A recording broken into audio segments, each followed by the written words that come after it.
Ring around the roses, pocket full of posies.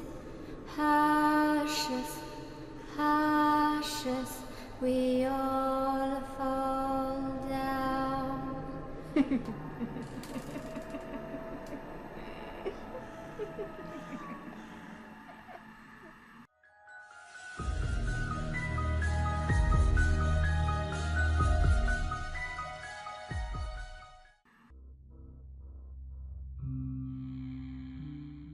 Bon, caméra 1, c'est ok.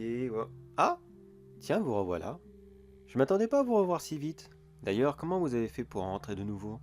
J'étais sûr que la sécurité est non loin de ma porte. Bon, enfin. Bon, ben, maintenant que vous êtes là, prenez donc un siège, restez pas debout comme ça. Voyons, j'imagine que vous êtes encore là pour écouter mes histoires. Tout l'envers du décor de ce parc. Savoir comment la magie fonctionne. Mais d'une autre façon, bien sûr. Oh, vous n'allez pas être déçus. Il y a encore tant et tant à dire. Tellement que je ne sais même pas par où commencer. Enfin, recommencer plutôt. Voyons. Ah si. Il y a certainement le Phantom Manor, le très célèbre manoir hanté. Oui, bien sûr, vous le connaissez. Celui-ci déjà a une bien triste réputation sur Internet. J'ai lu qu'il y avait beaucoup de théories dessus. Des fantômes qui se promènent, couloirs secrets, animatroniques santé ou je ne sais quoi encore. Je vous rassure, il n'y a rien de cela. Non, c'est même bien pire que ce que vous ne pouvez imaginer. Vous êtes prêt à connaître la vérité? Ne dites pas que je ne vous aurais pas prévenu. Bon, comment vous expliquer son fonctionnement? Déjà, sachez que oui, c'est une attraction. Faire le tour de celle-ci n'est absolument pas risqué. Vous pouvez y entrer pendant les heures d'ouverture. Asseyez-vous bien tranquillement et profitez du tour. Mais je vous déconseille fortement de toucher au décor. Non, pas le décor de la file d'attente. Bien sûr que ces tableaux sont complètement bidons. Je vous parle du décor qui défile devant vous. Oui, celui que vous regardez. Ces petits animatronics, fantômes holographiques et autres accessoires de cinéma qui répètent inlassablement les mêmes gestes. Il y en a qui sont totalement bidons, bien sûr, comme la très célèbre boule de cristal avec la tête de la femme qui parle dedans. Avez-vous déjà fait attention aux zombies qui se trouvent dans le cimetière? Lesquels, bien sûr, l'attraction est tellement grande. Eh bien, comment donner un point de repère? Vous voyez ce zombie chien qui grogne sur les visiteurs au fur et à mesure qu'ils apparaissent devant lui? Eh bien lui, je vous déconseille fortement de ne pas le toucher. C'est déjà arrivé une fois. Un visiteur a tendu le bras, et il a eu comme souvenir une très très jolie morsure. Rien de contagieux, je vous rassure. La direction s'est juste excusée de ce qu'il s'était arrivé. Et en même temps, cet homme se sentait tellement bête d'avoir tendu le bras en direction de ce qu'il semblait être pour lui un animatronics un peu trop bien fait. D'après cet abruti, il a simplement voulu le caresser. Et puis le mécanisme habituel a fait simplement son travail au mauvais moment. S'il savait, s'il avait pu voir la scène comme je l'avais vue. J'ai encore la cassette d'ailleurs quelque part, je ne sais pas où je l'ai rangée, sûrement dans un carton au pif. S'il avait pu voir ce que j'avais vu moi, la vue du dessus qu'offre la caméra, on voit très clairement que le chien a fait un petit bond en avant afin d'attraper la main. Mais tout se passe si vite, mais la scène a été si vite, et il fait tellement noir dans cette salle. Dans la précipitation, l'adrénaline, je suppose qu'il n'a pas fait attention. Et là, de mémoire, je pense que cela a été le seul accident qu'il y a eu avec les visiteurs. Je dis bien, avec les visiteurs. Croyez-moi que les employés ne sont pas à l'abri ici. Loin de là. Ce que je m'apprête à dire n'est pas la discrimination. Je vous rassure. Mais ceux qui prennent le plus cher à chaque fois, dans tous les manèges confondus, ce sont les stagiaires. Bien sûr, ils ne connaissent pas les coutumes et les traditions du parc. La même chose est plus ou moins arrivée à l'un d'entre eux. Pour vous faire le topo du Phantom Manor, il existe deux chemins qui parcourent celui-ci. Le parcours des visiteurs, bien sûr, dans le siège qui avance et qui fait défiler l'attraction devant eux, et le couloir de maintenance, qui fait l'intégralité de celui-ci, et qui permet d'accéder aux coulisses afin de réparer les animatronics. Il y a une règle dans le Phantom Manor qui précise bien qu'à partir de 23 heures, tous les employés doivent emprunter uniquement le chemin de service et ne jamais passer devant tout ce joli monde. Mais ce stagiaire était un peu pressé, ou je ne sais pas ce qui lui a pris exactement. On m'a dit qu'il avait simplement oublié son téléphone dans la salle de contrôle, et qu'il n'a pas fait attention au chemin qu'il avait emprunté. Par contre, le chien zombie, lui, il y a fait attention. Le pauvre malheureux est tout simplement entré dans la salle du côté droit, afin de ressortir par la gauche, une simple ligne droite qu'il voulait faire en courant. Mais il n'a jamais eu le temps de la finir. Il était presque à mi-chemin, quand le chien lui a sauté dessus. Il l'a plaqué au sol, et il l'a déchiqueté sur place.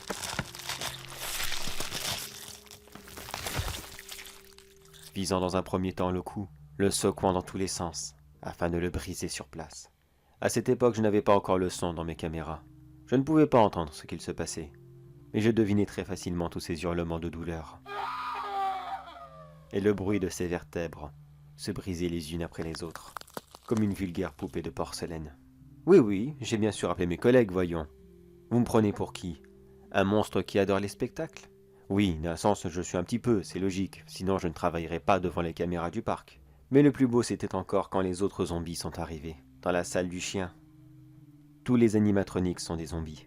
Enfin, à ou deux près, bien sûr. Quand les autres ont senti l'odeur du sang, ils sont simplement sortis de leur torpeur. Puis ils ont tous participé au festin. Personne n'est allé chercher le corps de ce jeune homme. De toute façon, quand ceci avait terminé, il n'y avait rien à récupérer. Où est-il maintenant? Eh bien, souvenez-vous donc dans ce manège. Il y a quelques salles ici et là. Vous pouvez voir quelques os qui sont en décoration, sur les tables, sur les tombes. À votre avis, ils appartiennent à qui? Oui, je sais, c'est lugubre. Mais que voulez-vous? Rien n'est trop beau pour les visiteurs. Il faut toujours que tout soit réaliste. Comment? Oui, c'est vrai, il y a une deuxième attaque. Comme je vous l'ai dit, c'est un autre stagiaire qui a eu une très mauvaise chance. De toute façon, il l'a un peu cherché quand on y réfléchit. Ce pauvre jeune, lui, n'est pas mort dans le manoir, mais à l'extérieur. C'est là que toutes les histoires sur Internet que vous avez lues sont très différentes par rapport à la réalité. Car ce qu'il y a à l'extérieur du manoir est bien pire que l'intérieur. C'est vrai que le chien est rapide et qu'il peut facilement vous dévorer, mais il n'est pas imbattable. Prenez simplement vos distances avec lui. Et s'il ne vous attrape pas par surprise, un bon coup de bâton ou de balai, n'importe quoi qui pourra vous tomber sur la main, et vous viendrez facilement au bout de celui-ci. Vous ne pourrez pas le tuer bien sûr, mais essayez de lui faire comprendre qui est le patron, et les autres zombies ne viendront pas. Mais à l'extérieur par contre, dans le cimetière. Oui, ce fameux faux cimetière qui se trouve aux côtés du manoir. Croyez-moi qu'il est tout, sauf factice. La règle du manoir est très stricte là-dessus. Tous les employés ne doivent plus approcher l'attraction à partir de 3 heures du matin. Entre 3 et 6 heures, pour être plus précis. Mais comme je vous l'ai dit, malheureusement un pauvre stagiaire, lui, n'a pas écouté cette règle. Qu'est-ce qu'il faisait déjà celui-ci? Je crois qu'il était agent d'entretien ou quelque chose dans le genre. C'était pour la même raison. Il s'était occupé des plantes du cimetière toute la soirée. Quand il avait remarqué qu'il avait oublié son sécateur là-bas, posé tout simplement sur une tombe, son premier réflexe a été d'aller le chercher. Il a eu à peine le temps de le ramasser, que toutes les tombes autour de lui se sont ouvertes. Et leurs occupants ont commencé à sortir lentement, digne du clip de Michael Jackson. Lui, il n'a pas bougé d'un pouce. Il était persuadé que Disney avait installé une espèce de nouvelle attraction dans l'attraction, en croyant que tout cela était complètement bidon. Il est resté sur place, et complètement subjugué, parce qu'il semblait être pour lui les costumes les plus beaux du monde. Mais quand les zombies ont commencé à l'attraper, et à le croquer de partout, je crois qu'il avait enfin compris qu'il y avait une raison pour ne pas avoir le droit de venir ici. Mes collègues présents sur place ont juré l'avoir entendu jusqu'à Indiana Jones, qui pourtant se trouve à plusieurs centaines de mètres plus loin. Vous imaginez un peu le hurlement que ça a dû être. Et lui au final? Non, on ne l'a pas récupéré non plus. Il n'est pas non plus dans le manège d'ailleurs. Il a simplement rejoint une des tombes, car l'un des zombies avait visiblement une dernière petite faim, et a tout simplement décidé d'embarquer le reste avec lui. Vu le nombre qu'ils étaient, à mon avis il n'a pas souffert très longtemps. Enfin du moins, j'espère pour lui. Alors maintenant vous, qui aimez l'horreur, est-ce que vous êtes toujours fan du Phantom Manor? Oui? Encore plus maintenant? Décidément. Vous êtes bien bizarre. Si vous voulez tenter, allez-y, essayez. Y a-t-il un moyen d'échapper aux zombies? Oui, il y en a un. Bien sûr. Après tout, je suis là pour ça. Essayez d'éviter que trop de gens meurent dans ce parc. Le moyen d'échapper aux zombies dans le cimetière, c'est de jeter quelque chose devant eux. Quelque chose de lourd, comme un sac à dos, une pierre ou n'importe quoi. Ils sont plus attirés par le bruit qu'autre chose. Ils sont très âgés, et vous imaginez bien que leur vue n'est plus très bonne. Leurs yeux se sont décomposés très rapidement. Si vous avez réussi à attirer leur attention, bravo, vous avez une chance de vous en sortir. Courez le plus vite que vous pouvez, mais faites attention tout de même. L'un d'entre eux se poste juste devant les grilles. Et si par malheur, celui-ci n'a pas été dupe, et qu'il vous attrape à la dernière seconde, il appellera ses copains. Non, bien sûr, il va pas les appeler par leur prénom. Soyez pas idiots. Il va pousser un simple hurlement. Mais à ce moment, il y a très peu de chances que vous arrivez à vous libérer. Si vous y arrivez, eh ben tant mieux pour vous. Vous êtes donc un grand chanceux. Est-ce que cette attraction a encore quelques vices cachés? Oui, bien sûr. Par-ci par-là, il y a 1 ou 2 zombies supplémentaires, mais ne vous inquiétez pas, ils sont très bien enfermés. Et puis je vous l'ai dit, respectez les heures des visiteurs, et vous n'aurez aucun problème. Du moment non plus que vous ne descendez pas dans le tunnel de maintenance, et que vous n'empruntez pas certaines portes, il n'y aura pas de souci. Bah oui, même les zombies doivent se reposer de temps en temps. On les change, c'est tout à fait normal. D'où ils viennent? Des visiteurs ici et là, des employés du parc et j'en passe. Des accidents, ça arrive souvent. Bien avant mon arrivée, bien sûr, je ne les connais pas tous. Mais j'ai l'impression que j'oublie quelque chose, mais quoi donc? Ah oui, c'est vrai, il y a un lac juste à côté du manoir. Celui-ci aussi, je vous déconseille très fortement d'aller vous baigner dedans. Surtout à partir de 3 heures du matin. Mais non, il n'y a pas le crocodile du capitaine Crochet, il n'y a pas la petite sirène diabolique. Non, il y aurait plutôt un remake de Jason, si vous préférez. Comment? Oui, Jason, pardon, qu'est-ce que vous voulez? J'adore emmerder les fans de Vendredi 13. Alors si vous aussi, vous ne voulez pas rejoindre Jason et sa mère? Non, sérieusement, j'adore vraiment ce surnom. Ne faites tout simplement pas trompette. Et puis vous le savez déjà, que les visiteurs se sont noyés dedans. Vous l'avez déjà lu sur internet, non? À votre avis, c'était quoi? Ils étaient vraiment alcoolisés? Des gens saoulés qui se noient à Disneyland? Le seul endroit au monde où on n'a pas le droit de boire ne serait-ce qu'une bière? Voyons, réfléchissez un peu. Je pense que le mieux pour vous, c'est tout simplement de ne pas approcher le secteur du Phantom Manor à partir de 3 heures du matin. Ça vaut mieux pour tout le monde. Où est-ce que vous pouvez aller à la place? Vous avez l'intention de frauder? De veiller tard dans le parc? Je vous le déconseille fortement, car j'en aurai encore beaucoup à dire sur toutes les attractions, sur cette magie noire de Disneyland. Mais le temps passe et vous devrez filer maintenant. La sécurité ne va plus tarder. Mais vous savez quoi, vous m'êtes sympathique. Ma porte sera toujours ouverte pour vous. Revenez quand vous voulez. Et ensemble, nous découvrirons toutes ces attractions maudites, toute la magie noire qui se cache derrière Disneyland.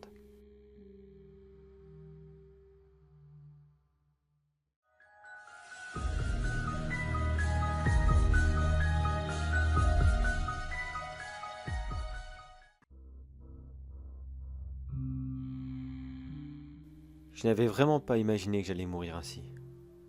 Comme ça, dans le luxe, mon entreprise, ma réussite, tout ce que j'ai créé, tout ce que j'ai bâti.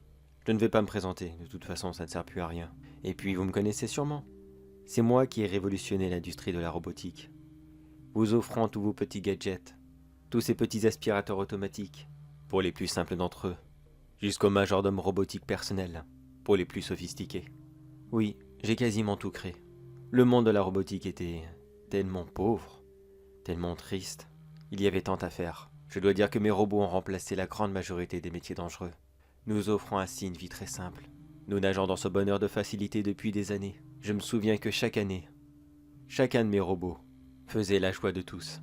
Mais malheureusement, la triste réalité, qui nous avait été annoncée depuis des années, est finalement arrivée. La fin du monde. Nous sommes actuellement en 2060. Et il n'y a plus rien. Pratiquement plus rien. Presque toutes les ressources naturelles ont été consommées. Les peuples s'arrachent les moindres miettes qui restent ici et là, se lançant dans des guerres complètement inutiles, où j'y vois des milliers de mes robots se faire détruire bêtement, pour quasiment rien. Pourtant ils auraient été si utiles. En manque de nourriture, reformatez-les, faites-en des fermiers. Mes robots savent tout faire, bordel. Pourquoi les envoyer se faire détruire? Pour rien en plus. Toujours des grands matchs nuls. Des champs de bataille qui n'en finissent jamais, avec des centaines de robots qui reviennent d'un côté ou de l'autre. Ça, malheureusement, pour fabriquer quelques boîtes de conserve, qui serviront à nourrir monsieur et madame tout le monde, il n'y a plus de ressources. Mais pour construire une arme de guerre, afin d'aller buter le voisin, ça, on trouve toujours les moyens. Enfin, que voulez-vous? C'est pour ça que moi j'ai préféré partir. Je suis là dans mon yacht. J'ai pris mes 3 plus beaux modèles, les plus performants. À la base, c'était des prototypes. J'aurais dû les vendre il y a 2 ans déjà de ça. Mais non, laissez tomber. J'ai préféré embarquer les prototypes avec moi, détruire les plans, et disparaître tout simplement de la surface de la Terre. N'allez pas croire que j'allais me faire sauter le caisson en plein milieu de l'océan, bien sûr, ce n'était pas mon projet. Non, je voulais vivre comme un ermite, avec ses 3 meilleurs amis. Vivre uniquement de la pêche, et des toutes petites récoltes de champignons que j'arrive à produire. Pourquoi les champignons? Par choix simplement logique. Ils poussent très vite, ils n'ont pas de saison, et quand on sait très bien se débrouiller avec, on peut varier tous les plats et ne pas s'en lasser. Heureusement pour moi, l'un de mes 3 majordomes est un prodigieux cordon bleu, et je ne regretterai jamais de l'avoir conçu celui-ci.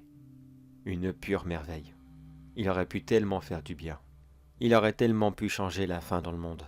Il est capable de créer n'importe quel plat à partir de rien du tout. Enfin, pratiquement rien bien sûr, attention, il est robot, pas magicien. À la base, je l'avais conçu pour ça.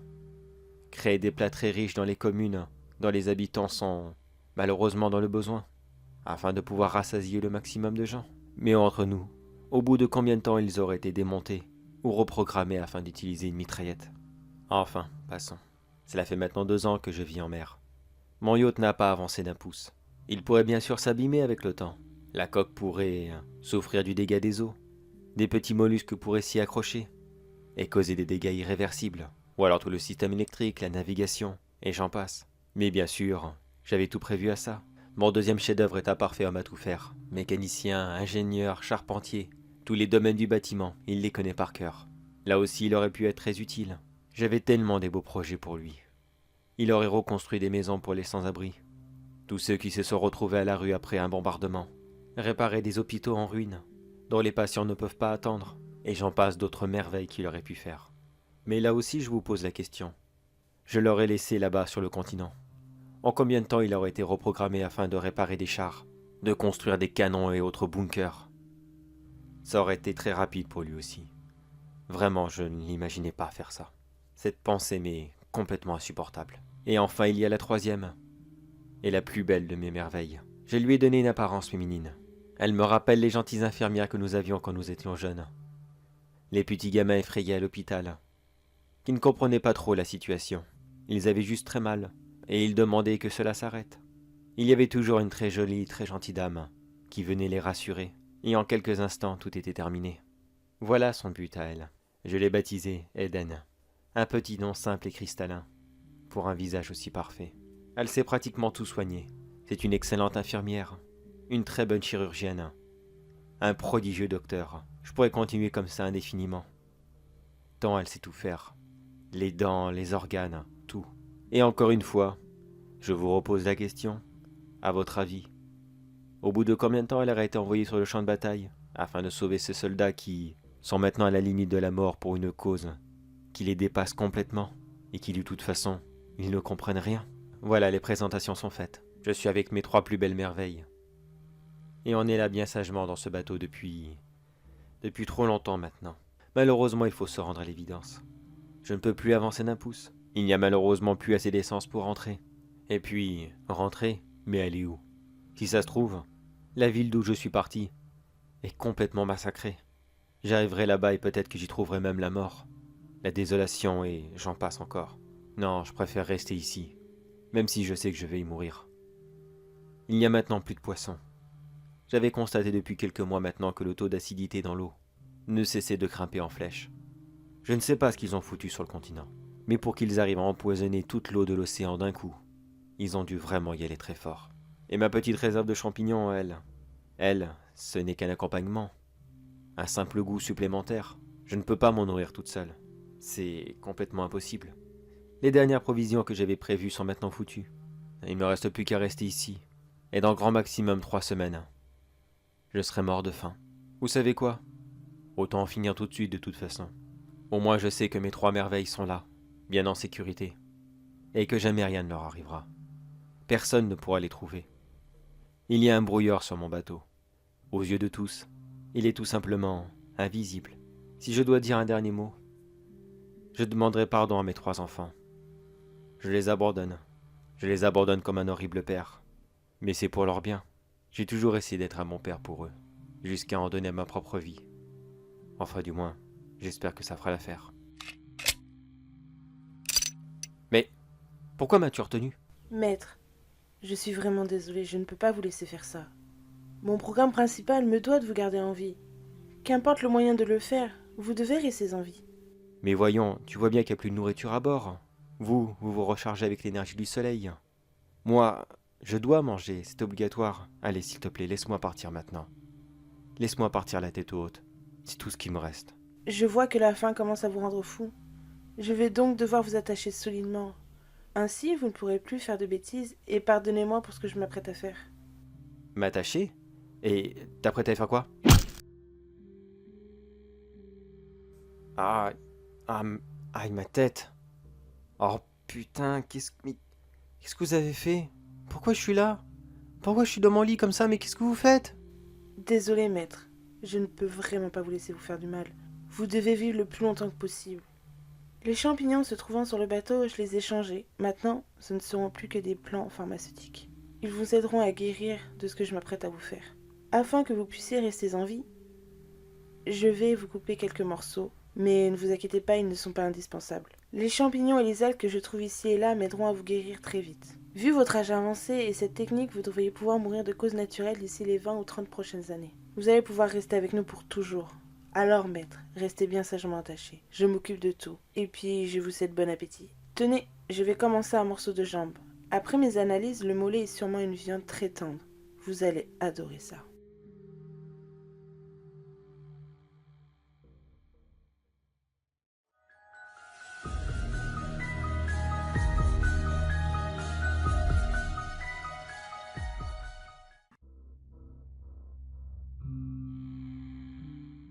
J'en vois tellement des choses ici. Dans mon perchoir tranquille, en plein milieu de la forêt. Pourtant, à la base, je suis là pour la faune locale. Plus spécifiquement les insectes. Non, je ne suis pas un passionné ni un autre collectionneur. Juste un scientifique qui essaye de voir comment évoluent ces petites bébêtes. Et surtout, j'observe leur changement par rapport au climat. Ça peut paraître nul dit comme ça, mais croyez-moi que ceci est très très important. Bon, je vous passe les détails de mon travail parce que, entre nous, moi qui ne suis pas très fan des insectes, et cela depuis quasiment toujours, j'ai pris cette spécialité. Parce qu'entre nous, il n'y avait vraiment rien d'autre à prendre. Alors vous voyez, si je vis dans la misère, pas la peine d'en rajouter pour vous. Bon, vous inquiétez pas, je ne me plains pas de mon travail.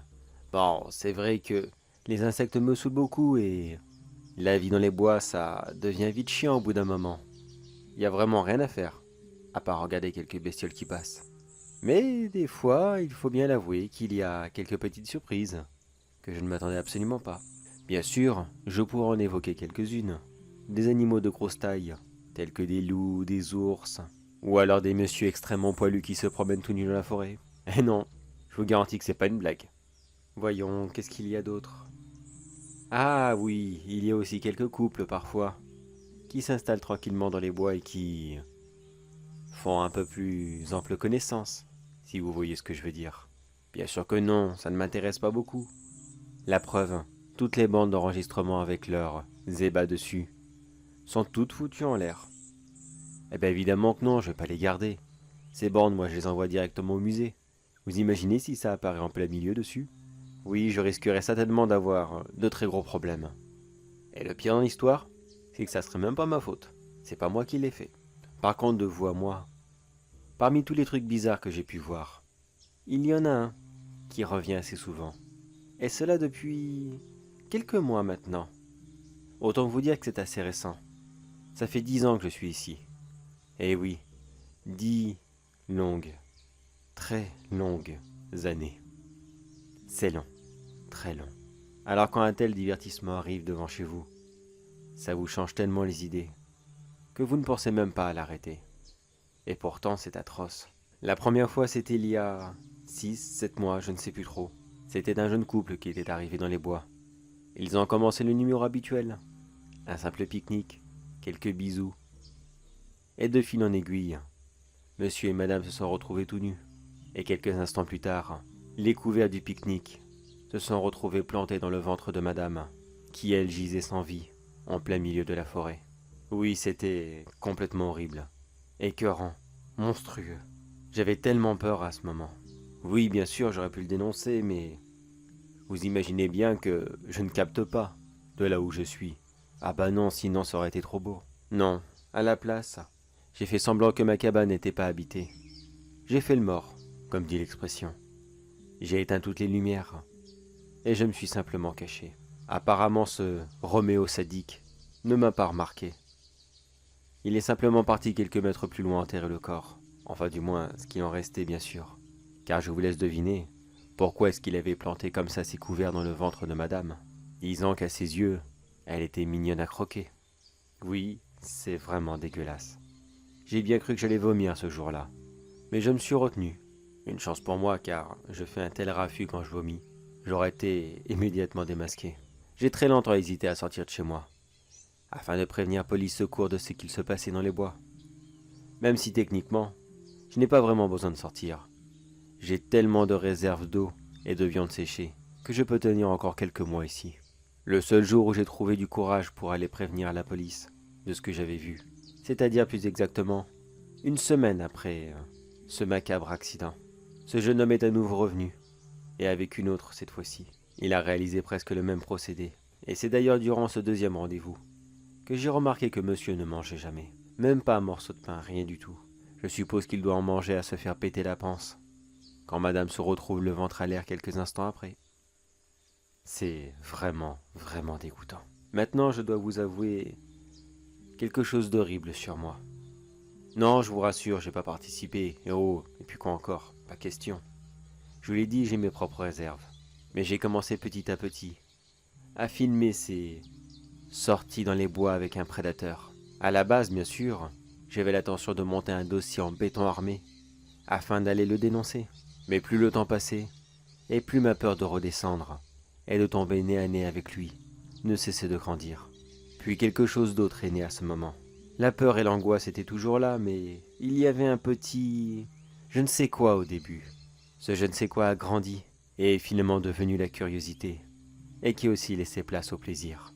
Et oui, je vous l'avoue, je prends toujours énormément de plaisir à voir ce nouveau petit couple s'installer tranquillement au même coin que d'habitude, et avec cette dame qui finit exactement de la même façon.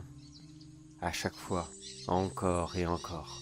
J'ai toujours su que j'avais un petit côté sadique, mais là, il s'est enfin réveillé. Et pourtant, c'est tellement beau. C'est de l'art, voyons. Vous ne pouvez pas comprendre tant que vous ne l'avez pas vu. Toutes ces nuances de couleur rouge, c'est tellement, tellement beau. Ah oui, bien sûr, je ne vous ai pas expliqué comment il fait pour se débarrasser de ses victimes. Non, avant qu'il les enterre, et bien avant qu'il les mange. J'ai remarqué qu'il avait deux techniques, voire même une petite troisième, mais je suis pas vraiment sûr qu'il ait voulu le faire exprès. La première, et la plus simple, consistait à mettre simplement quelque chose dans la boisson de madame, pour qu'elle ne se réveille plus jamais. Sa deuxième combine consistait à l'étrangler avec un chiffon, pendant que monsieur était sur elle en train de faire des ébats. Puis il y a eu cette nouvelle, comme je vous l'ai dit. Il a tout simplement étranglé la dernière, un coup de couteau sous la gorge. Mais c'est là que je me méfie quand même, car il avait le couteau dans la main depuis un moment et les grands gestes qu'il faisait dans les airs faisaient plus penser à quelqu'un qui chasse un insecte, plutôt que quelqu'un qui essaye de poignarder désespérément quelqu'un d'autre. Après, peut-être que je me trompe, peut-être qu'il a volontairement fait exprès. Oh, mais vous savez quelle heure il est? Oui, c'est l'heure. Ils ne vont plus tarder. J'ai tellement hâte de voir qu'est-ce qu'il va nous ramener de beau maintenant. Surtout qu'à chaque fois que je le vois ici, je suis tellement fier de lui. Pourquoi? Oh, je ne vous l'ai pas dit. Oh, c'est bête de ma part, voyons. Comment ai-je pu oublier ça? Vous voulez connaître la dernière et la très bonne raison de pourquoi je ne préviens pas la police maintenant? Eh bien, disons qu'il y a un mois, j'ai enfin remarqué qui était cette personne. Oui, je sais, il m'a fallu longtemps, mais que voulez-vous? Je vois très mal les visages depuis mon observatoire. Eh bien, qui est cet homme qui est absolument dégueulasse, horrible, ce véritable monstre qui massacre à tour de bras tous ceux qui restent avec lui? Eh bien, comment vous le dire? Je dirais simplement que la famille est extrêmement sacrée. Je respecte cette règle, et c'est pour ça que jamais, au grand jamais, je n'irai dénoncer mon frère.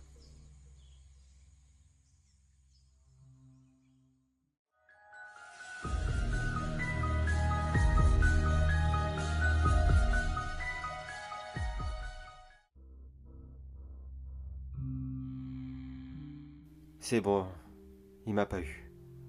Bordel, j'ai échappé de peu. Oh là là là là. Oh là là, mais qu'est-ce que j'ai fait, bordel.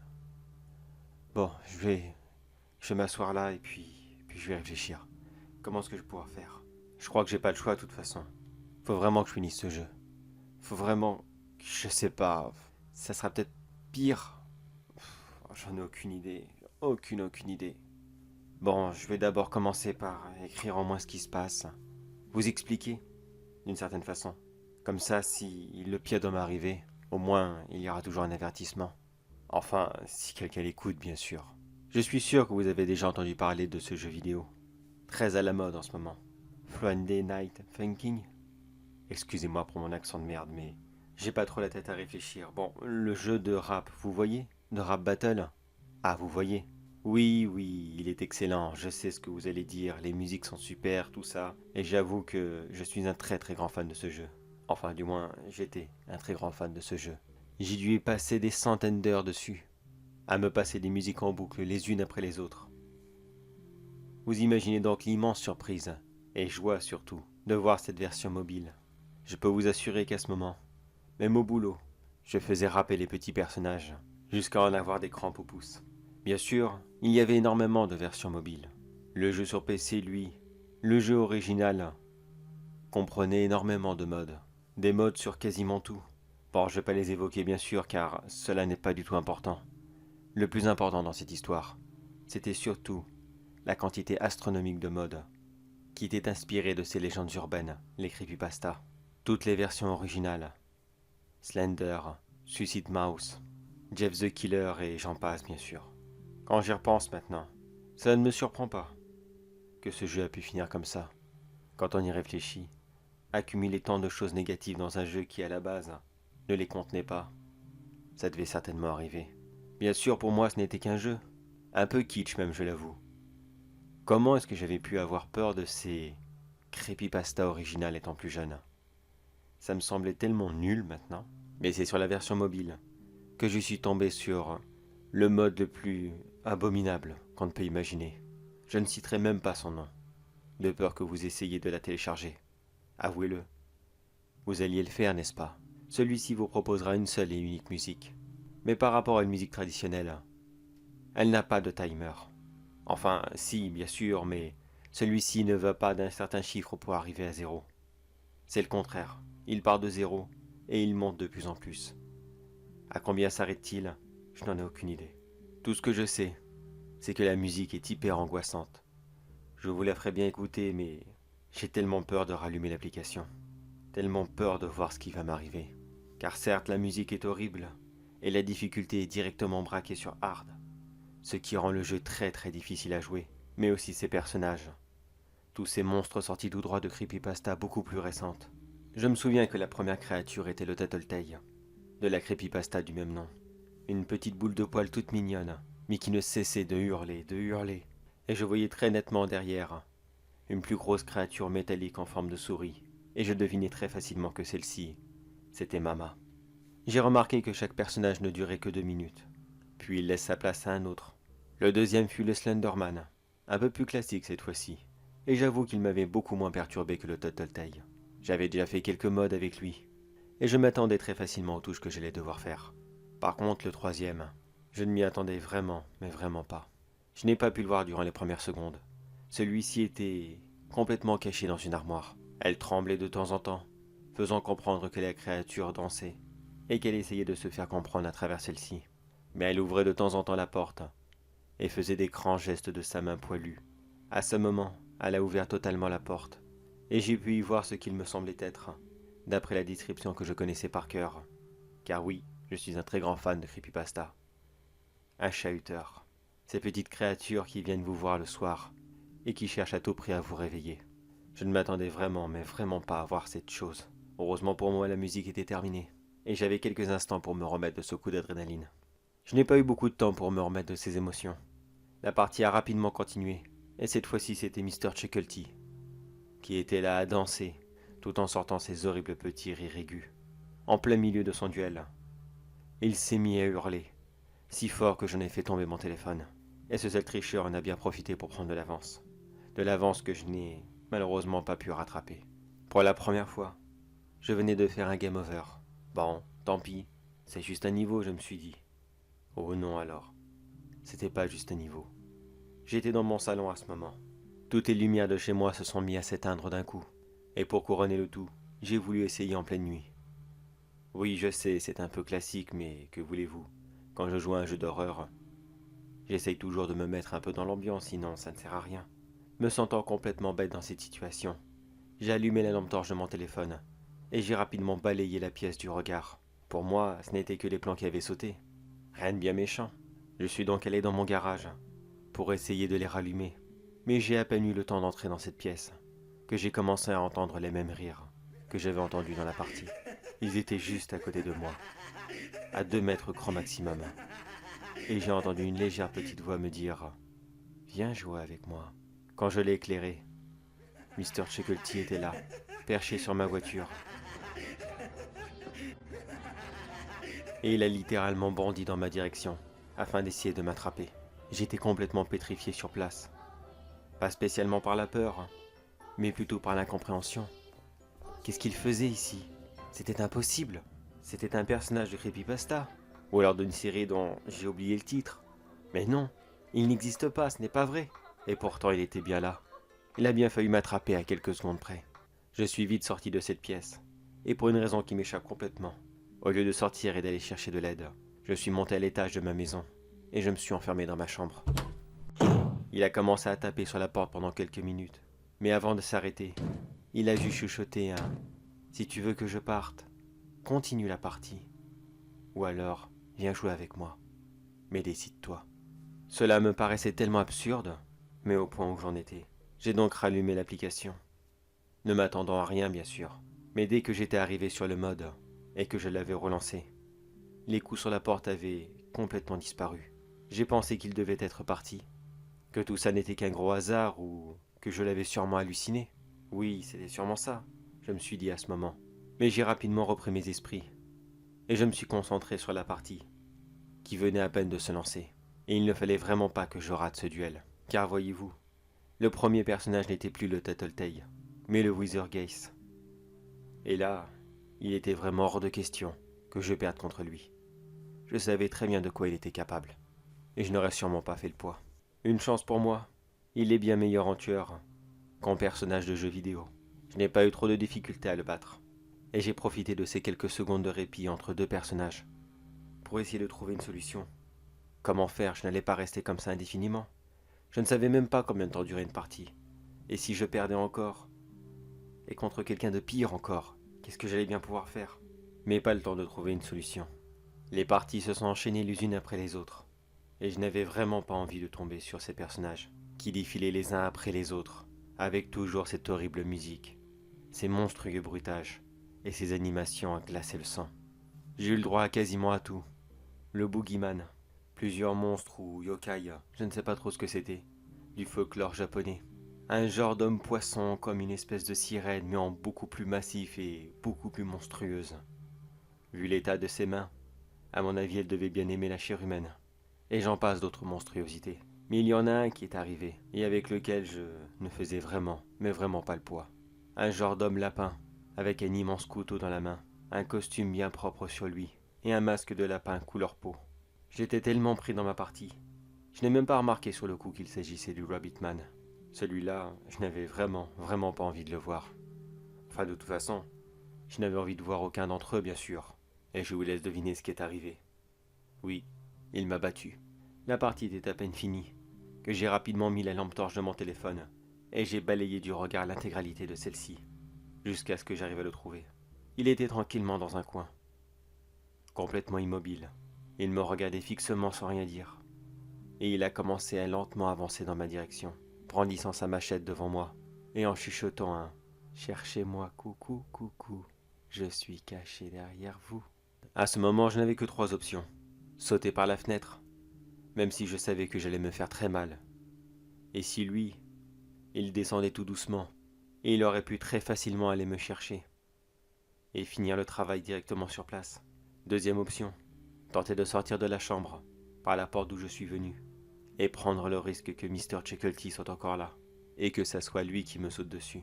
Ou alors dernière option, est sûrement la seule qui me restait. M'enfermer dans ma salle de bain. Dans celle-ci partage une porte directement avec ma chambre. Je me suis donc enfermé. Et c'est là que j'ai commencé à vous raconter le début de cette histoire. Voilà où j'en suis maintenant, enfermé dans ma salle de bain, avec l'autre grand lapin qui ne cesse de taper sur la porte de temps en temps, afin de voir si elle est toujours résistante. Je ne pense pas qu'elle résistera bien longtemps. Maintenant, je n'ai plus qu'une seule chose à faire. Recommencer une nouvelle partie. La première fois, ça avait fait partir Mr. Chuckelty. Peut-être que ça fera partir le Rabbitman. Enfin, j'espère. Si je peux vous donner un conseil, faites attention quand vous téléchargez des mods.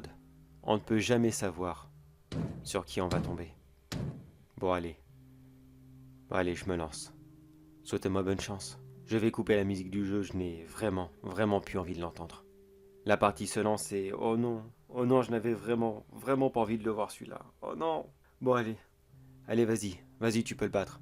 Tu peux... Non, mon téléphone a bugué. Non, il est en train de gagner, non, oh non, trop tard. Oh non, c'est pas possible. Oh non, oh, j'ai perdu, non.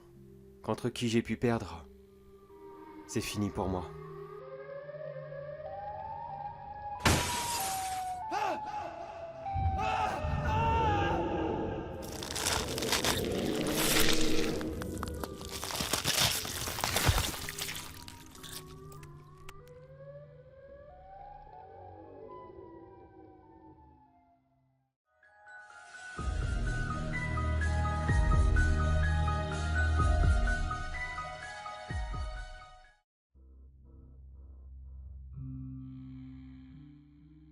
Bon, voyons, il est 1h30. Bon, ok, je crois que je vais faire ma ronde, comme ça sera fait. De toute façon, j'ai à moitié peur qu'il pleut ce soir. Au moins, si je peux éviter les gouttes maintenant, ça sera pas plus mal. Des fois, j'ai vraiment l'impression que mettre un gardien de nuit dans une casse auto, ça sert tellement à rien. Après tout, qui va essayer de s'emmerder la vie à voler des voitures qui ne fonctionnent même plus de toute façon? Enfin, moi après, du moment que je suis payé, je surveille n'importe quoi. Mais cet endroit est tellement lugubre. Ah, c'est sûr, ça n'a rien à voir avec le centre commercial que je m'occupais.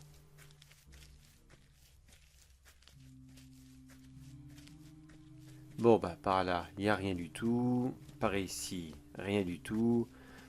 J'ai même pas envie de le faire sérieusement. Oh, puis merde. Je vais essayer de bâcler rapidement. Je vais prendre le raccourci. Tiens, là, ça ira très bien. Voyons, qu'est-ce que nous avons là? C'était quoi ça? On dirait un oiseau. Un gros oiseau. Oh, bordel. Mais il faut pas qu'il y ait d'oiseaux ici. À chaque fois, c'est pareil. Soit cette bestiole va se faire écraser par les ferrailles. Et à ce moment-là, c'est moi qui va prendre, car ça va encrasser les machines ou je ne sais quoi. Et avec un peu de chance, on va encore avoir des humanitaires sur le dos, car c'était une espèce en voie de disparition, comme ils l'appellent. Ouais, bah, des fois, faudrait qu'ils se posent des questions, parce que si la bestiole est suffisamment maligne pour attendre dans une casse auto qui est très dangereuse, bah, faudra pas s'étonner qu'elle envoie disparition. Bon, voyons voir, il est où cette saloperie?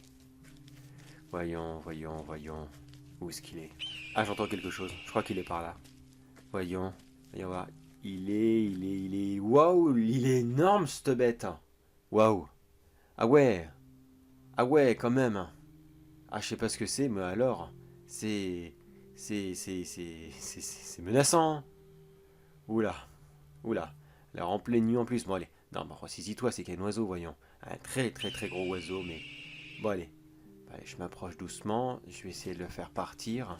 Si je lui jette une pierre... Ouais, non, je vais lui jeter une pierre, ça ira très bien comme ça. Voyons voir. Tiens, attrape.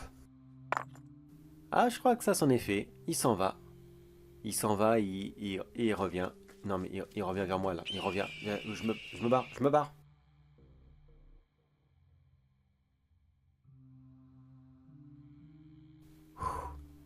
Eh ben... Bah, il a pas voulu me lâcher, cette bête. Oh, saloperie. Oh là là. Oh, j'ai dû me cacher dans une voiture. Oh.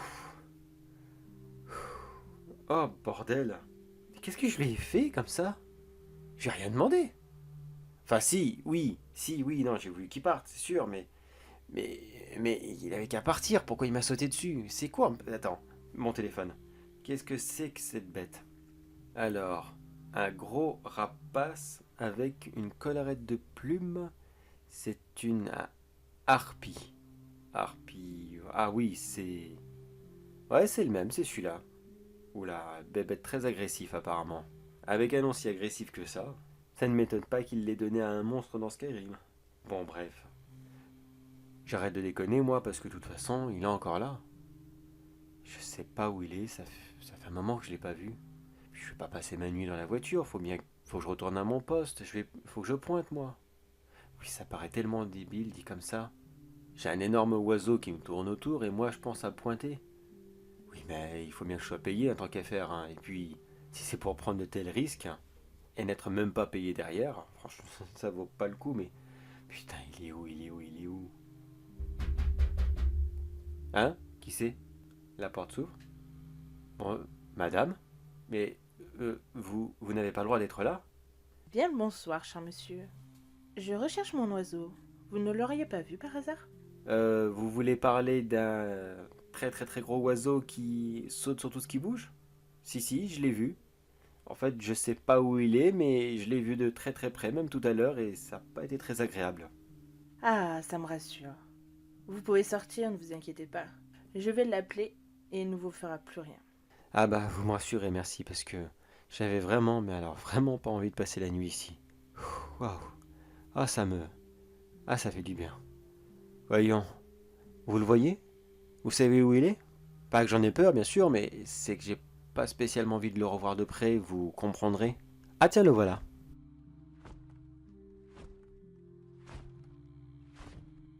Merci bien, cher monsieur. Dites-moi, auriez-vous entendu parler de la série des crimes récemment qui frappe n'importe qui et n'importe quoi en ce moment? Non, je ne pense pas. Enfin, c'est que je regarde pas trop tout ce qui est chronique mortuaire, vous voyez. Je suis plus tendance branché réseau. Enfin, oui, c'est débile, mais pourquoi une telle question? Eh bien, disons que le responsable de cette série est quelqu'un que j'apprécie et qui ne veut vraiment pas me rencontrer.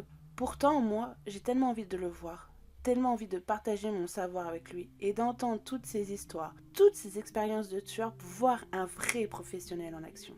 Vous comprenez ce que je veux dire, monsieur? Oui, je pense, enfin, je crois que je comprends, mais excusez-moi, mais quel rapport avec la situation actuelle? Parce que si ça vous dérange pas, moi, j'aimerais retourner à mon poste parce que je suis quand même un peu en retard là, en fait, vous voyez? Mais non, restez donc. Voyons, on a toute la nuit.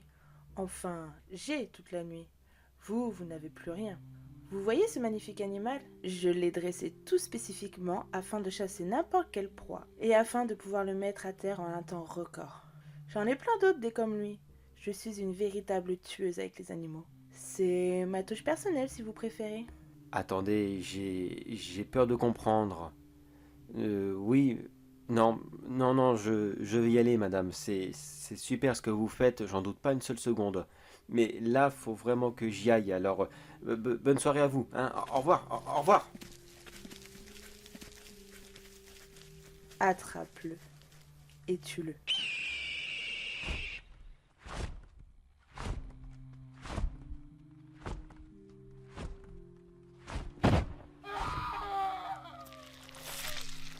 Si avec ça il ne me remarque pas, bah franchement, je ne sais vraiment plus quoi faire.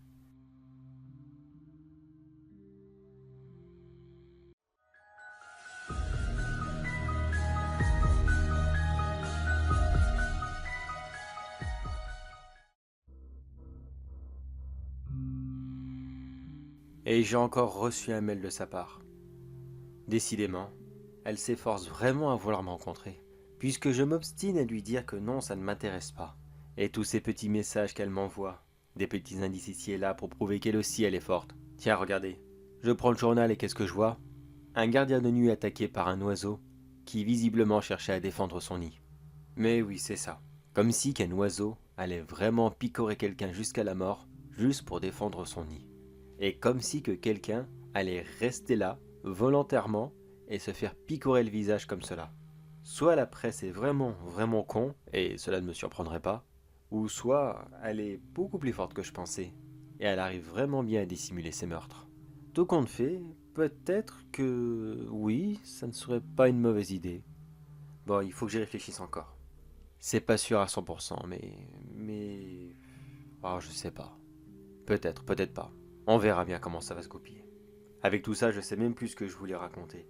Ah si, mon dernier assassinat, bien sûr. Bah évidemment, de toute façon, je ne laisse que ça sur ces petits formats audio. Bon, rien de bien folichant, malheureusement. Un peu original, je dois dire, mais rien de bien extraordinaire. Il s'agissait apparemment d'un PDG d'une grande entreprise. Tiens, c'est bizarre, ça me rappelle quelque chose, ça. Oui, c'est sûr, dit comme ça peut paraître répétitif, mais que voulez-vous? Plus on monte haut dans la société, et plus on se fait d'ennemis. Vous imaginez bien que ce n'est pas monsieur et madame tout le monde qui va avoir suffisamment d'ennemis, et assez riches aussi, pour se payer mes services, et que je vais aller assassiner.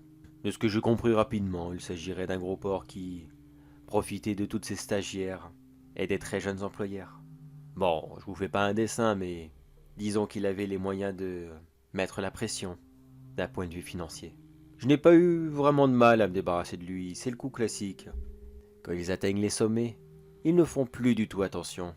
Ils se croient complètement indestructibles. Et figurez-vous que cet homme avait un petit point faible. Tout bêtement, les piscines municipaux. Surtout en particulier... non, je vais pas dire son nom parce que... De toute façon, vous avez dû le voir dans le journal. Et si c'est pas le cas, au moins, vous pourriez retourner sans imaginer un gros porc qui y flotte. Petite remarque, si vous vous demandez lequel de nous deux flotte mieux, entre les porcs et les porcs, l'animal, eh bien sachez que c'est nous qui flottons le mieux. Cette remarque est peut-être nulle, mais si un jour vous avez besoin de cuir pour faire une bouée, au moins vous savez quel port viser. Bon, où en étais-je? Oui, les piscines municipaux. Ce très cher PDG adorait les fréquenter. Mais attention, il ne voulait pas non plus se mélanger à monsieur et madame tout le monde. Vous imaginez bien que non, il est bien au-dessus de cela. Il y allait à des heures bien spécifiques. Il y allait en pleine nuit, afin d'être sûr d'être tranquille. Je crois que cet homme avait vraiment envie de se faire assassiner. Car tout ce que je vais vous raconter est la stricte vérité. Vous allez vraiment me dire, non mais t'abuses un petit peu, c'est pas possible, il pouvait pas être négligent à ce point-là. Si, je vous assure que c'est vrai. Il y allait de nuit. Il ne voulait pas te filmer, donc toutes les caméras étaient éteintes à son passage. Oui, là vraiment c'était vraiment très couillon. Et en plus, monsieur était tête en l'air. Il oubliait très régulièrement de fermer la porte derrière lui, et quasiment tout le monde pouvait rentrer. Du coup, je n'avais qu'à attendre qu'il arrive. J'ai dû attendre comme cela 2 bonnes heures dans le noir. Juste le temps de me faire dévorer par les insectes, et surtout les papillons de nuit. Vous n'imaginez pas à quel point je déteste ces bestioles. Puis je suis rentré quelques instants juste derrière lui. Ce pauvre idiot ne m'a même pas vu. Apparemment, il aime bien mélanger deux choses. La natation et l'alcool. Ça tombe bien, j'avais tout prévu pour lui. Un petit dosage très spécial. Un alcool dont son nom m'échappe complètement, qui est tout simplement créé avec un bon mélange de tous les alcools les plus forts. Croyez-moi que si vous buvez ça, vous irez directement vous coucher.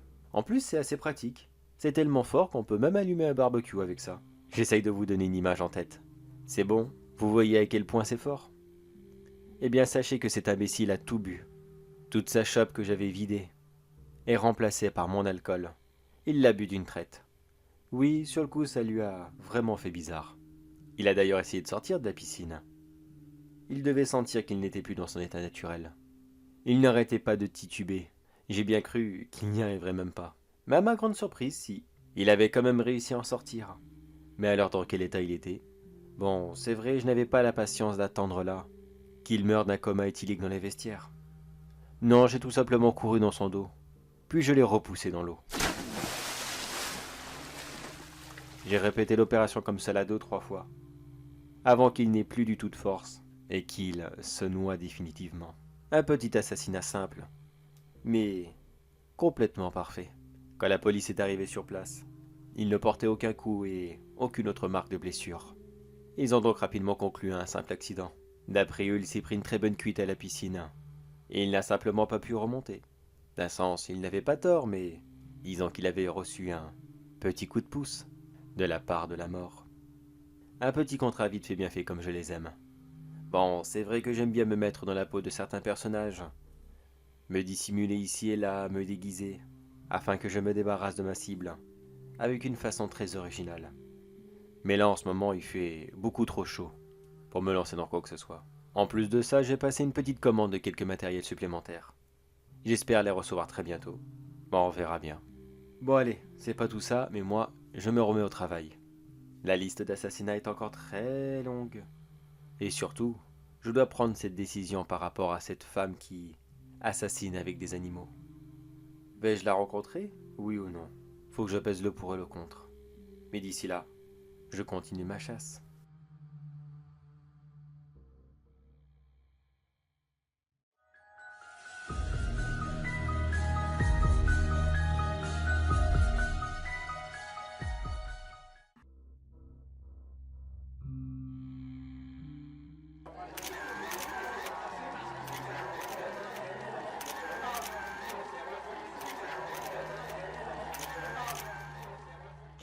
Encore une grande réussite.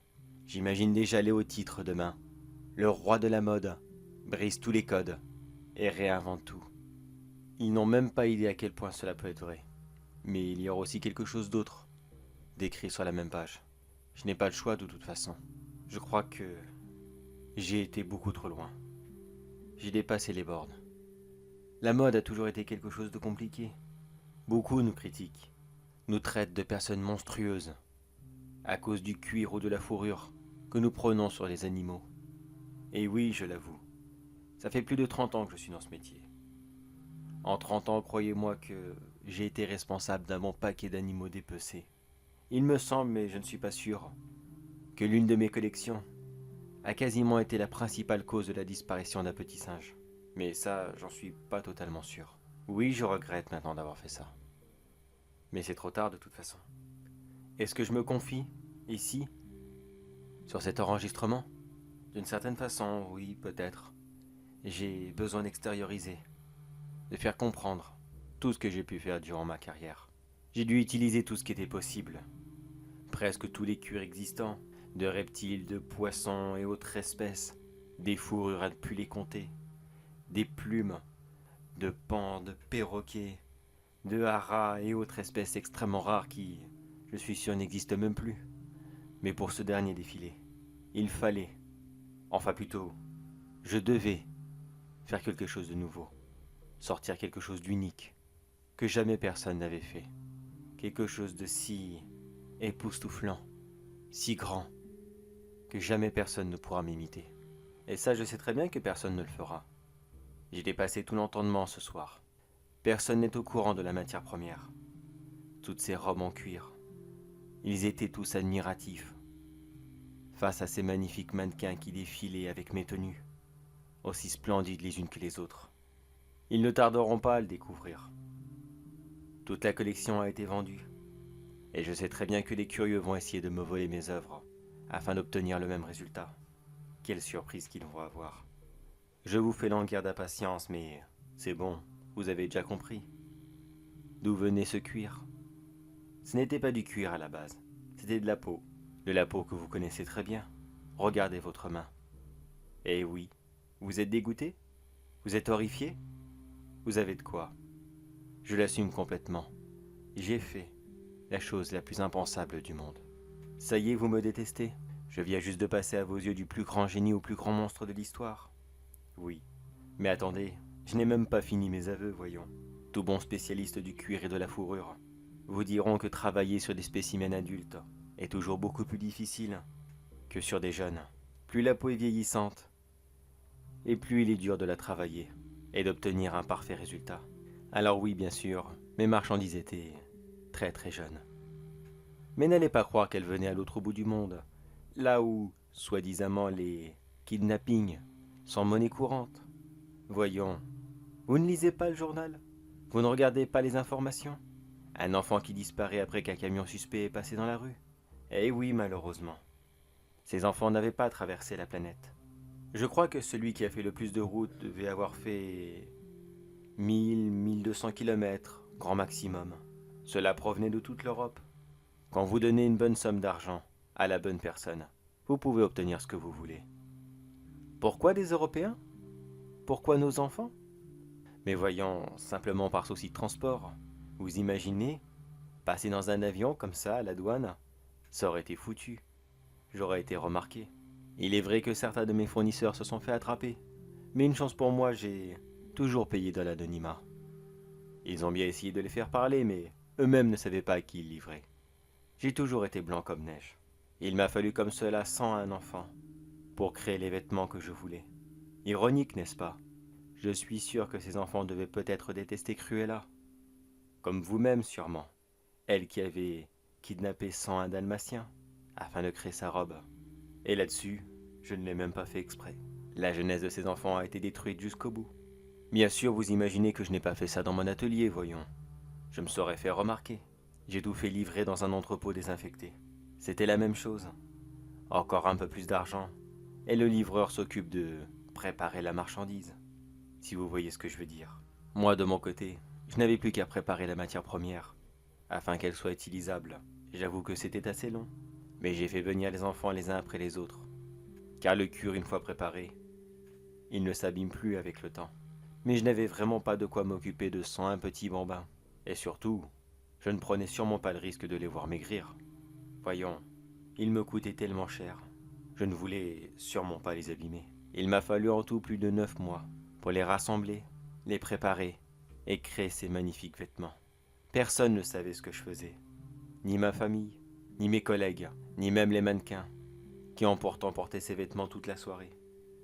Je me demande la tête qu'ils feront demain, quand tout ça aura été révélé. Maintenant que mes aveux sont faits, et que mon dernier défilé a été un grand succès, j'ai la conscience tranquille. Ma carrière a été préservée. Mon génie et mes créations resteront toujours immortels. Tout le monde se souviendra de moi.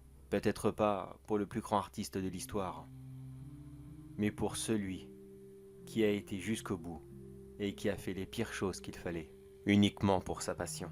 Tout le monde devrait faire pareil. Tout le monde devrait s'impliquer à 300%. Mais je sais bien que peu l'entendront de cette oreille. Mais je n'ai vraiment pas envie de croupir en prison avec tous ces vrais criminels. Tous ceux qui ont fait de vraies choses horribles. Moi, je n'ai fait que briser les codes. D'une façon horrible, je l'avoue.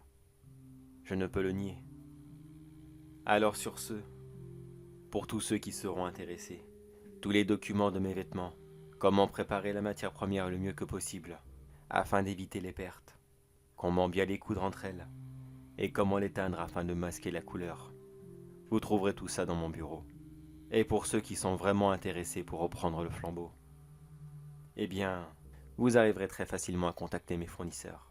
Pour ceux qui le veulent, vous trouverez tout ça là où tout a commencé, et où tout s'est terminé.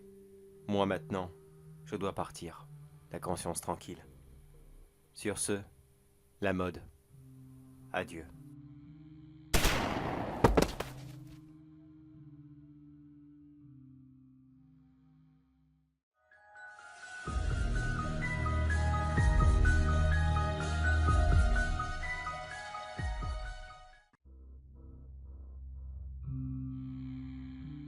Parfois les choses qu'on pense être le plus inutiles sont souvent les pires que l'on peut réaliser. Moi à la base, je n'y croyais pas du tout.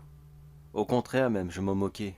Je voulais jouer avec, prouver au monde que non, c'était des bêtises. Il n'y avait rien. Si j'aurais su le bordel, je m'aurais abstenu. Jusqu'à là ça va. Elle ne m'a encore rien fait. Mais pour combien de temps? Oui, je parle de elle. Mais je ne suis vraiment pas sûr que ce soit une femme, ou quoi que ce soit d'autre d'ailleurs. Elle? Qu'est-ce que c'est? Eh bien, c'est une grande silhouette noire, un peu féminine, avec une voix très douce. Alors je suppose que oui, il s'agit d'une femme. Elle est là chez moi. Elle passe d'une pièce à l'autre, comme si elle faisait sa petite vie, mais sans pratiquer la moindre activité journalière.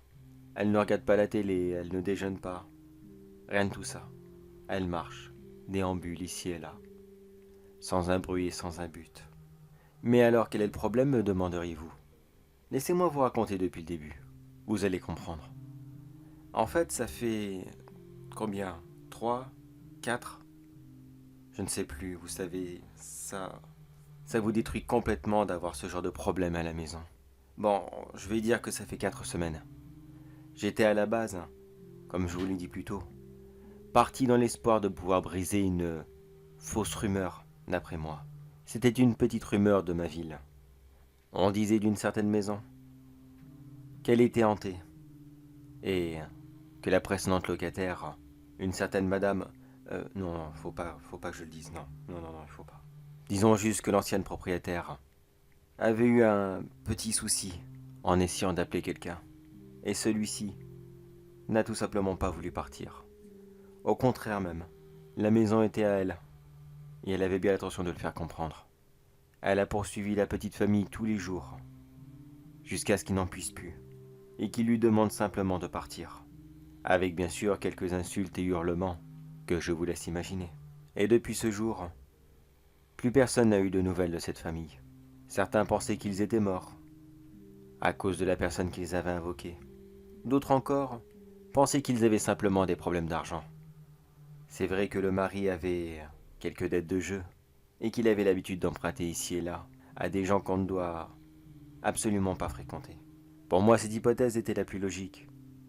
Qui serait capable comme ça de partir, sauf sous la menace, de quitter son chez-soi, partir comme ça, en laissant tout derrière soi? Alors pour moi, je voyais ça comme la seule solution possible. Mais tout le monde se foutait de moi. Ils étaient tellement persuadés qu'il y avait quelque chose de malsain dans cette maison. J'ai pratiquement passé pour un idiot quand j'ai essayé de leur expliquer que les fantômes ou je ne sais quoi encore n'existent pas. Mais les preuves étaient là. La famille avait disparu. La maison était restée telle qu'elle. Et surtout, la quantité astronomique de photos et de vidéos qui étaient prises devant cette maison et qui révélaient presque à chaque fois une silhouette qui les regardait par une fenêtre. Celle-ci était toujours différente. Ce détail empêchait complètement la potentielle tentative d'escroquerie, car la maison étant fermée, personne ne pouvait y entrer, afin d'essayer de déplacer un éventuel mannequin. Mais j'étais tellement têtu, tellement borné et obstiné à vouloir prouver qu'il n'y avait rien dans cette maison, que j'ai décidé d'y aller en pleine nuit, armé de mon simple téléphone en guise de caméra et une petite lampe torche dans une main. Je me suis rendu sur place dans les alentours de 2 heures, afin d'être sûr que personne ne me dérange, même si de toute façon, personne ne m'aura empêché d'entrer dans cette maison. Ils en avaient bien trop peur pour s'en approcher. Contrairement à ce que j'avais pensé à la base, je suis entré très facilement dans celle-ci. Pratiquement toutes les fenêtres du rez-de-chaussée étaient ouvertes.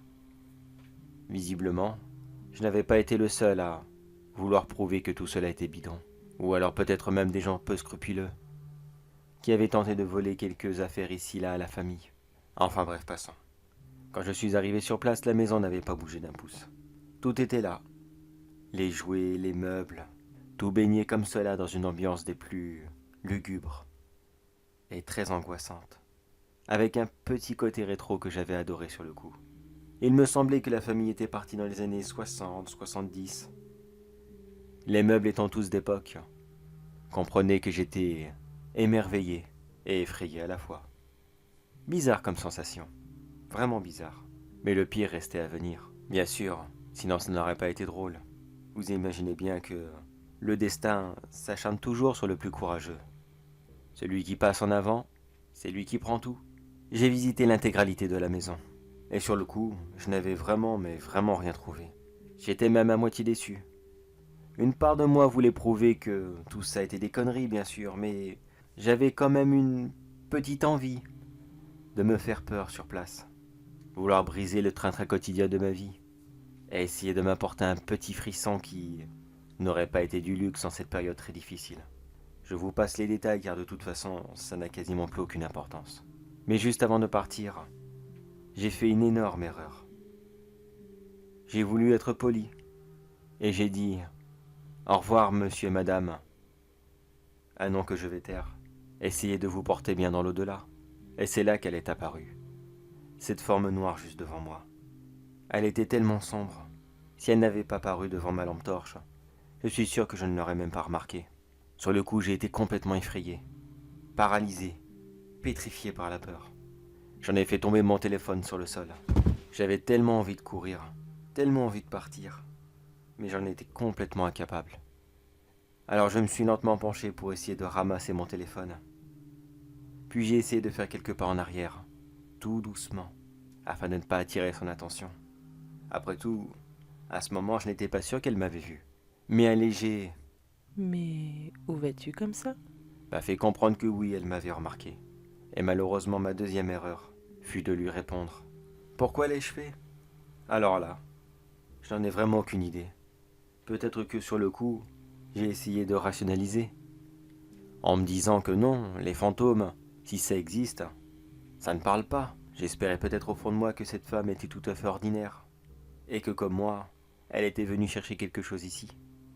Mais voyons qui pouvait bien pratiquer une urbex improvisée, même si cela n'en était pas une, vêtue d'une grande robe noire, qui en cachait quasiment ses pieds, et qui recouvrait la grande majorité de son corps. Je lui ai juste répondu. Excusez-moi madame, je ne vous avais pas remarqué. Écoutez, faites pas attention à moi, promis, promis je m'en vais et je reviendrai plus. Au revoir. J'ai quitté la maison en courant, puis je suis retourné à ma voiture. J'ai démarré le contact et j'ai filé.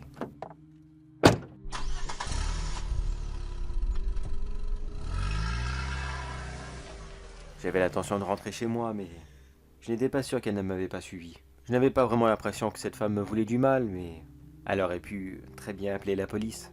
Alors dans le doute, j'ai préféré rouler, tout simplement, dans ma ville, en attendant que les heures passent, et pour être sûr aussi que personne n'était derrière moi. Et ce fut le cas, pendant un court moment. Ravi de voir que j'avais réussi à l'assommer, je suis rentré simplement chez moi et j'ai tenté d'aller me coucher, pour essayer d'oublier toutes ces mésaventures. Mais je n'ai même pas eu le temps de me mettre au lit, que je l'ai revue dans ma chambre.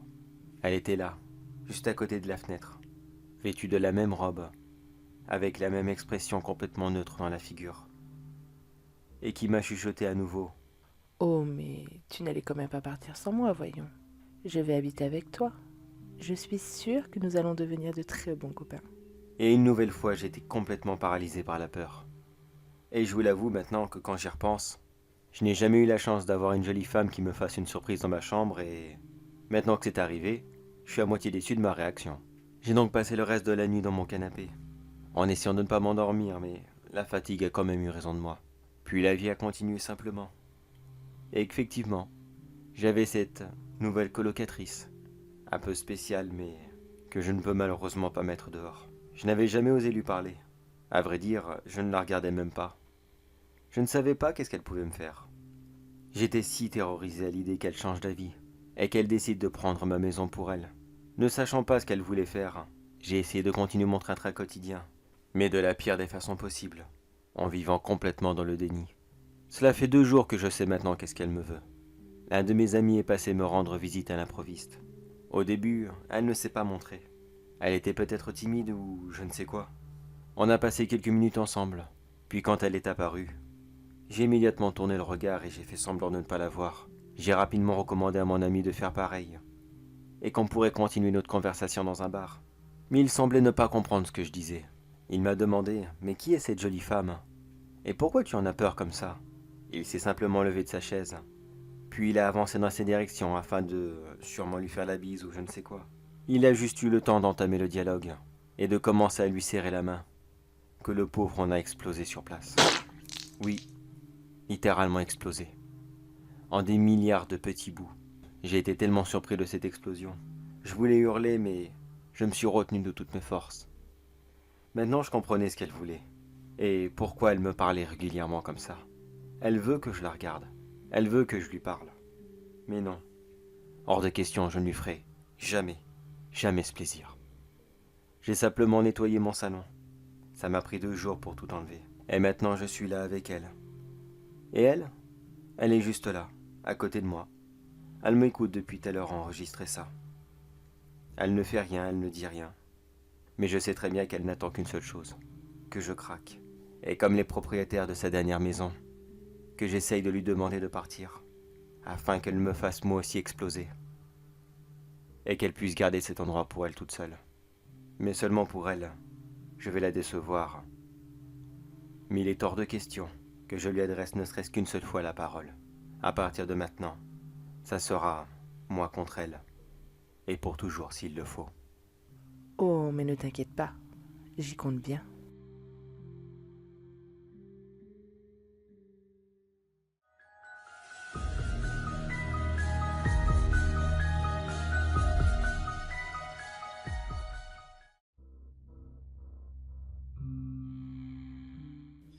Mais qu'est-ce qui s'est passé? C'est... C'est vraiment arrivé? Je suis complètement... Ah non mais... Waouh. Waouh, bordel. Oh, il faut que je m'assoie 2 secondes. Faut que je m'assoie, je réalise même pas ce qui m'est arrivé. J'en ai tellement entendu des histoires là-dessus. Ma vie, et celle de tous ceux que je connais, est pratiquement focalisée dessus. On l'entend depuis notre naissance même. Mais jamais j'aurais cru une seule seconde qu'une telle merde pouvait exister. Oh bordel de merde. Bon, alors voyons voir, je vais essayer de tout me remettre en mémoire et puis, si ça se trouve, j'ai peut-être vu de la merde. Peut-être que c'était pas vrai. Attends, qu'est-ce qui s'est passé déjà? Qu'est-ce qui s'est passé? Alors, bon, commençons par le commencement. Je vais paraître stupide à parler à moi-même, mais je crois que ça va m'aider. Alors voyons, alors déjà, comment t'appelles-tu déjà toi? Alors, faut vraiment... Putain, merde. Attends, respire, respire. Je m'appelle Igor et... Non, non, je ne suis pas fou. Non, j'en suis sûr que c'était vrai. Non, attends. Fais étape par étape, on va... Sinon je vais pas y arriver. Oh bordel, j'ai l'impression d'être bourré tellement que c'était bizarre. Je suis pêcheur, comme mon père l'a été, ainsi que son père et tous les membres de notre famille depuis des siècles sûrement. On vit ici, dans ce petit village, près de ce lac, et on a toujours respecté ses traditions familiales, de pêcher dans le même endroit, attraper les mêmes poissons, et profiter d'une vie simple mais très heureuse. Enfin ça, bien sûr, c'était avant. Ça a commencé à l'époque de mon grand-père. Depuis que ce soi-disant monstre avait été déclaré. Un monstre, tu parles? Bien sûr que personne n'y a cru. Chez nous, au village, ça fait des siècles qu'on habite ici. On n'avait jamais vu une soi-disant grosse créature sortir comme ça et attaquer les gens qui se promènent sur la plage. Voyons, depuis le temps on l'aurait déjà vu. Mais j'imagine que l'être humain aime rêver. Qu'il aime imaginer des choses abominables, ou alors complètement fantastiques, afin de se permettre de rêver. Enfin je crois, je ne sais pas. Je suis vraiment pas psychologue. Déjà que je ne sais même plus moi-même quoi penser. Alors ce que pensent les autres, franchement. À l'époque de mon grand-père, cette folie aux monstres avait commencé doucement. Oui, il n'y avait pas Internet à cette époque. Certes, les journaux et la radio partageaient l'info, mais rien de bien méchant. C'était même rare que les infos du monde extérieur viennent jusqu'ici. À cette époque, il ne faisait que recevoir les grosses lignes. Quand le pays était en guerre, qu'il avait gagné, et j'en passe. Quand ce fut au tour de mon père de pêcher, c'est là que les choses se sont gâtées. Les touristes ont commencé à venir de plus en plus, espérant voir ce fameux monstre, voir un petit bout de lui dépasser hors de l'eau, et pour qu'ils puissent immortaliser l'événement avec leur Polaroid de l'époque. Mais moi maintenant, ça devient vraiment, et vraiment très dur de pouvoir faire quelque chose. Il ne se passe pas une journée sans qu'un bateau de plaisanciers ne fasse le tour. Et si j'ai de la chance, il ne se prendra pas dans l'un de mes filets, ou dans celui de l'un de mes confrères. Confrères et bien sûr amis. Je me demande d'ailleurs la tête qu'ils vont faire quand je vais leur raconter cette histoire. Je sais même pas si je vais leur raconter d'ailleurs. Mais si, il faut, voyons, je peux pas garder ça pour moi. C'est bien... Oh, je sais pas, je sais vraiment pas. Ah, t'égare pas, ne t'égare pas, continue. Alors t'en étais où? Oui, les plaisanciers. Ces emmerdeurs, comme tu les appelles. Toujours à vouloir une espèce d'interview de ta part. Systématiquement. Ils viennent. Ils accostent les pêcheurs. Alors monsieur, dites-moi, vous l'avez vu le monstre? À quoi il ressemble? Est-ce qu'il a déjà attaqué l'un de vos bateaux? Est-ce qu'il a déjà mangé un chien? Est-ce qu'il vous a déjà fait du mal? Mais non, voyons, y a rien, fichez-nous la paix. Ça, c'est nos journées habituelles. Mais alors, à chaque fois qu'il y a un film qui sort, qui met en scène ce fameux monstre, cette folie redouble d'efforts, triple même parfois. Et ça peut durer des mois, jusqu'au moment où les gens se lassent, et qu'ils retournent à un certain train-train quotidien.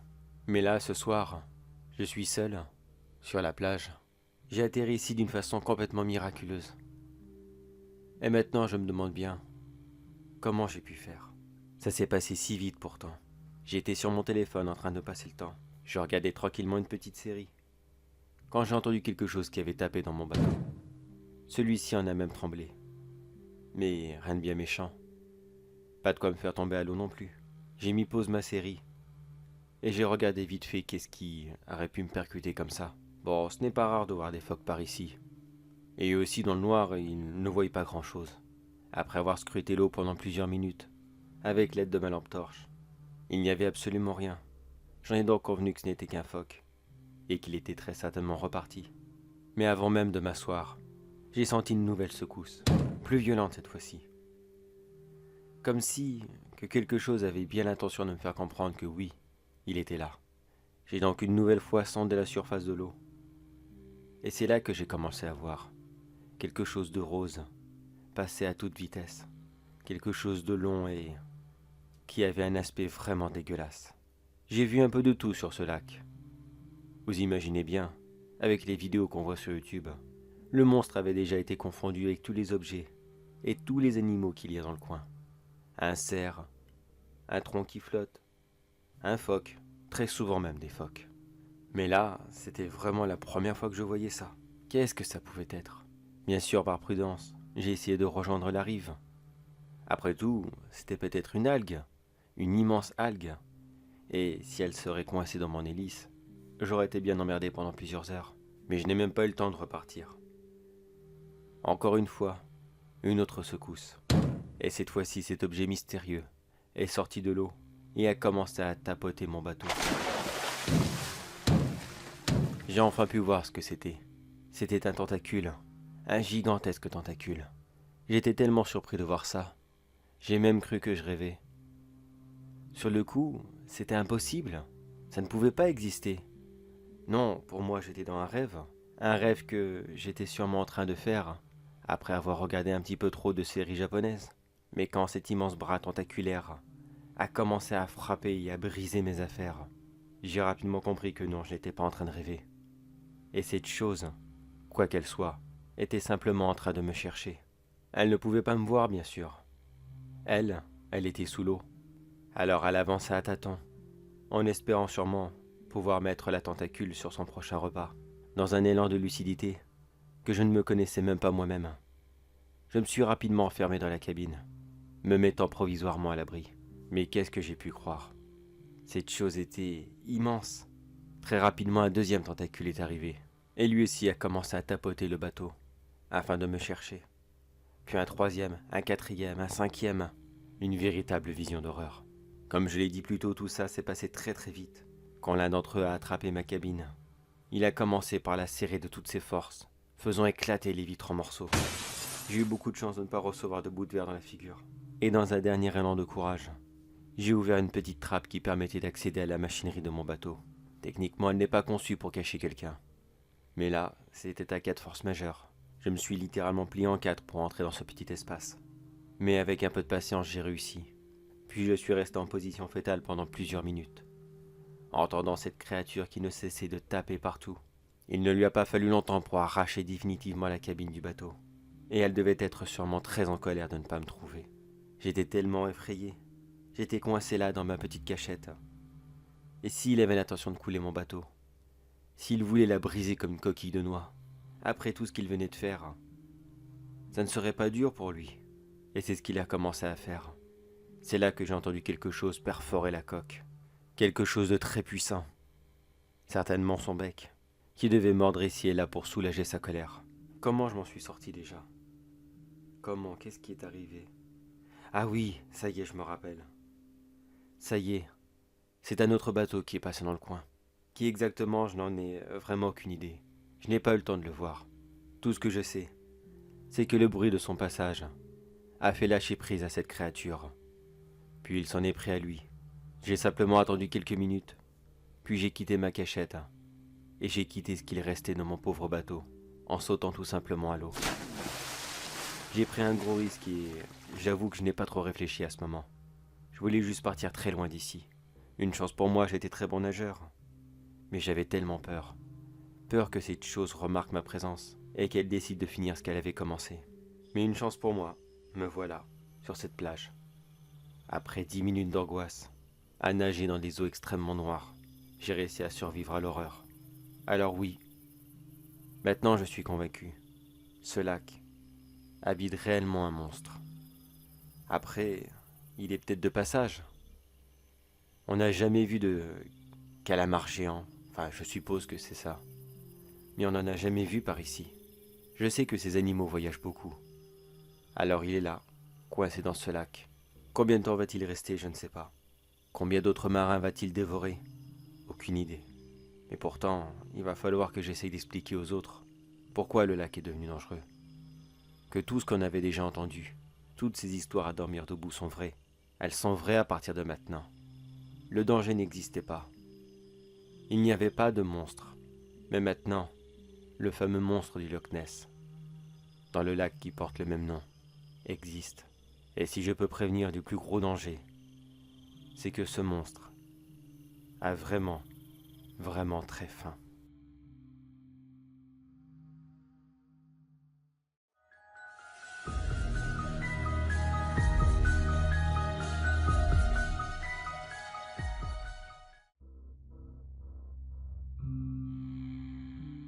Cela doit faire maintenant 3, 4 heures que je suis là. J'attends désespérément, dans mon lit. J'attends quoi? Un miracle ou je ne sais quoi encore. Je vais mourir. Je le sais. Je sais, il n'y a aucune échappatoire. Je suis coincé ici, dans la même chambre que mes 2 amis. Ils sont là, à côté de moi. Et pourtant, eux, ils sont morts depuis très longtemps. Ils ont eu cette chance. Mais avant de partir, je vais vous expliquer rapidement ce qui m'est arrivé. J'étais en week-end chez eux. Une petite sortie entre amis. La soirée, bonne ambiance, alcool, quelques pétards et j'en passe. On est resté éveillé comme ça jusqu'à très tard dans la soirée. Puis, à moitié défoncé, j'ai décidé d'aller me coucher. Mes 2 amis, eux, étaient restés en bas. Ils continuaient à parler de je ne sais quoi. Je sais pas, j'écoutais pas. J'aurais peut-être dû, si ça se trouve. Oh, ça n'a pas dû se passer longtemps après. À vrai dire, j'ai dû me coucher à 2, 3, je sais pas du tout. J'étais tellement mal. Je me souviens juste que c'est à 4 heures que tout a dérapé. J'ai été réveillé en sursaut par un hurlement.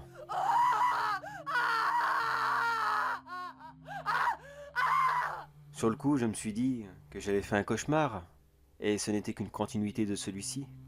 Mais au lieu d'aller vérifier, j'ai tout simplement préféré aller pisser. C'est la première chose urgente que j'ai ressentie. Je n'ai même pas eu le temps d'y aller. Dans le couloir, il y avait plusieurs traces de sang ici et là. J'ai rapidement compris que le cri que j'avais entendu plus tôt n'était pas du tout un rêve. Mais pour une raison qui m'échappe complètement. De la débilité sûrement, oui, ça peut être que ça.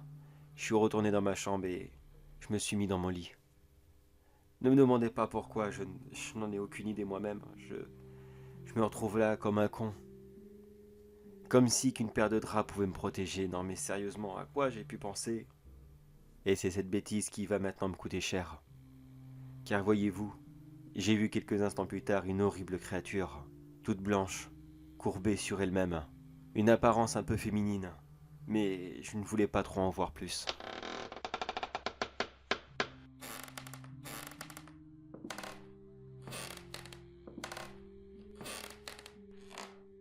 Elle traînait avec elle le corps de mes 2 amis. Elle en a déposé un dans mon lit, juste en face de moi. Et l'autre, sur une chaise, lui aussi, tourné dans ma direction. Elle a ensuite gribouillé quelque chose sur le mur avec leur sang. Certainement un petit texte ou je ne sais pas, je n'ose même pas le regarder. Puis elle s'est glissée sous mon lit et elle attend. Elle attend depuis 2 heures maintenant. Il est presque 6 heures. Je le sais car nous sommes à l'heure d'été. Et le soleil commence à se lever. Qu'est-ce que je peux faire, bordel? Je pourrais essayer de sauter par la fenêtre, mais non, voyons. T'es au 2e étage, tu vas te casser une jambe. Peut-être que je peux sauter hors du lit, essayer d'esquiver cette créature, courir dans le couloir et appeler un voisin. Bordel, c'est risqué. C'est risqué, mais j'ai vraiment pas le choix. Elle va m'attraper.